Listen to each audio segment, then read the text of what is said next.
السلام عليكم. عاملين ايه؟ يا رب تكونوا بخير. شايفين الكيكة القمر دي؟ بسيطة جدا جدا، من غير خلاط ومن غير مضرب كهربائي، من غير لبن. بصوا المضرب اليدوي كده هنعمل احلى كيك في ثواني كده. بس لو انت اول مرة تشوفيني، بالله عليك ما تنسينيش بلايك وسبسكرايب وكومنت منك حلو كده تشجيعا لي. كل سنة وانتم طيبين. معايا هنا بيضتين، اتنين كده من البيض.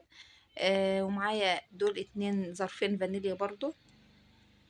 حطيناهم كده على البيض ونقلب كده كويس.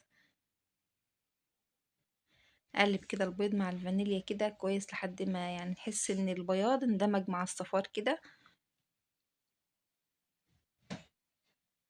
بالشكل ده. ومعايا هنا بصوا كوباية الا ربع من السكر. خلينا متفقين ان الكوباية نفس الكوباية اللي بنعمل منها. خلينا متفقين يا بنات ان نفس الكوباية او المج اللي هنعاير بيه، نعاير بيه كل المكونات. تمام. او هنعبر بيه او هنعاير بيه زي ما بتقولوا عليها. هنا ضربنا البيض كده مع السكر كويس، ومعايا هنا نص كوباية من الزيت. ونضرب برضو كده بالمضرب اليدوي كله كده.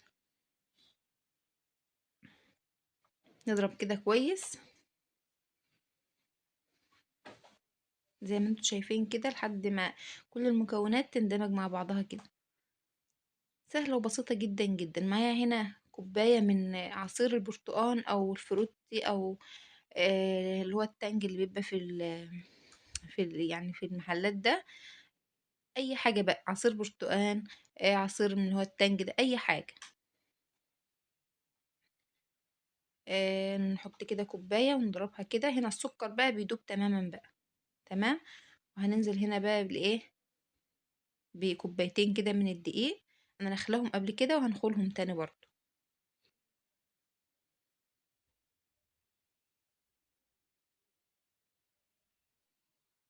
لازم يكون الدقيق يا بنات منخول مرتين على الاقل، عشان طبعا ده بيخلي الكيك معاكي يطلع هش وطري وجميل كده. هنا زي ما انتم شايفين معايا هنا بقى ذرة كده من الملح.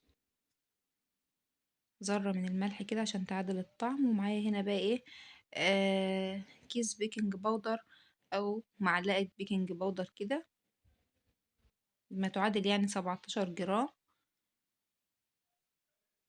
نضرب بقى كل المكونات كده مع بعض.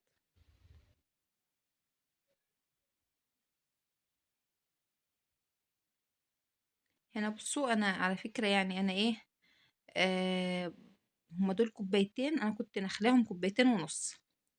فانا بحط كده لحد ما الاقي الايه الخليط كده يعني بقى يعني القوام اللي انا عايزاه. تمام. وهنا القوام بقى ايه، حسيت ان هو تقيل شوية، تقيل كده شوية، بنحط هنا بقى ده سر بقى بصوا، يعني سر هشاشة الكيكة بقى، هو المية السخنة. المية السخنة يا جماعة ما تخافوش، مش هتبوظ الكيكة ولا اي حاجة. بالعكس المية السخنة يعني بتخلي الكيكة كده، بتوديها في حتة تانية خالص، تخليها هشة وقمر كده. ده القوام بقى اللي احنا عايزينه زي ما انتوا شايفين كده بالطريقة دي. طبعا انا هنا في الوقت ده مولعة الفرن على درجة حرارة 180. معايا هنا بقى صينية كده دهن، بطنتها كده بالسمنة، سمنة ودقيق. وهننزل بقى كده بالكيكة بتاعتنا.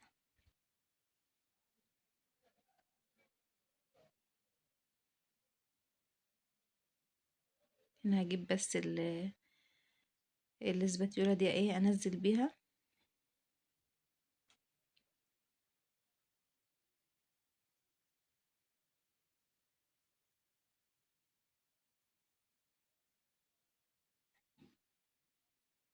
وهنحط بقى كده الكيكة في الفرن على 180 زي ما قلت لكم، على درجة 180. وهتطلع بالشكل ده. هو وشها للأمانة يعني ايه، كان المفروض يطلع يعني اطلعه هو معلش، هو يعني طلع غامق شوية وباين غامق، هو مش غامق والله، بس هو طالع باين غامق شوية كده. بس هي والله العظيم تحفة، قمر كده. شايفين هشة جدا جدا، طرية، طعمها بقى يعني بصوا مفيش أجمل من كده، وبسيطة. يا رب تكون عجبتكم، قوموا كده جربوها، تعجبكم جدا. بحبكم في الله، مع السلامة.